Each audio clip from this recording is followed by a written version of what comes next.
प्रयागराज की सड़कों पर 19 अक्टूबर की दोपहर एक ऐसा हादसा हुआ जिसने पूरे शहर को हिला दिया। एक जगुआर कार तेज रफ्तार में बेकाबू होकर लोगों की जिंदगी रौंदती चली गई। सिर्फ कुछ ही सेकंड में 6 लोगों की दुनिया उजड़ गई और एक जिंदगी हमेशा के लिए खत्म हो गई।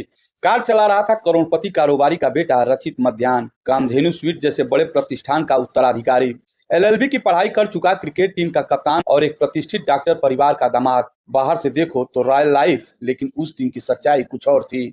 रविवार को दोपहर रचित एक क्रिकेट मैच खेल कर लौटा था। मैच हार चुका था। कहते हैं उस हार की झुंझलाहट उसके साथ सड़क पर भी उतर आई।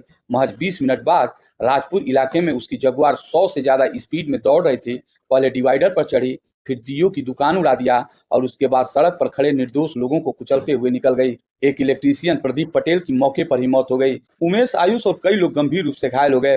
किसी ने सोचा भी नहीं था कि शहर के बीचों बीच दोपहर के उजाले में कोई इस तरह मौत बनकर दौड़ेगा। प्रत्यक्षदर्शियों के मुताबिक कार की रफ्तार इतनी तेज थी कि एक बाइक सवार करीब 6 फीट ऊपर उछलकर गिरा। लोग चीखते रहे, मदद के लिए भागते रहे और रचित अपनी जगुआर में खुद को बंद करके बैठा रहा। भागा नहीं, लेकिन पछतावे का कोई निशान नहीं। पुलिस पहुंची, दरवाजा तोड़ा और उसे बाहर निकाला। पहले काल्विन हॉस्पिटल, फिर एसआरएन हॉस्पिटल और आखिर में लखनऊ के एक प्राइवेट हॉस्पिटल में भर्ती कराया गया। कई दिन वहां रहा, सुरक्षा में, पर्दे के पीछे। लेकिन जब एफआईआर में लापरवाही से गाड़ी चलाने का मामला गैर इरादतन हत्या में बदल गया तो पुलिस ने एक्शन लिया। मंगलवार रात रचित को लखनऊ के हॉस्पिटल से गुपचुप डिस्चार्ज कराया गया और गोपनीय तरीके से प्रयागराज लाया गया। रात में मजिस्ट्रेट के सामने पेश किया गया, जहां से उसे 14 दिन की न्यायिक हिरासत में नैनी जेल भेज दिया गया।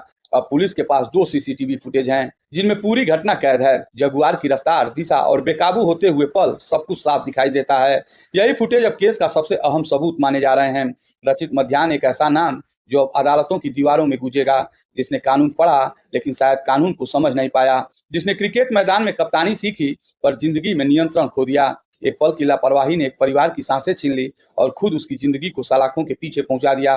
प्रयागराज की यह घटना सिर्फ एक रोड एक्सीडेंट नहीं, यह रफ्तार, अहंकार और जिम्मेदारी के बीच का वो खतरनाक टकराव है जहां अमीरी की चौंध आंखों से इंसानियत को अंधा कर देती है। क्योंकि सड़क पर सब बराबर होते हैं, न कोई कार बड़ी, न कोई इंसान छोटा। एक पल की तेजी और जिंदगी की पूरी रफ्तार ही थम जाती है।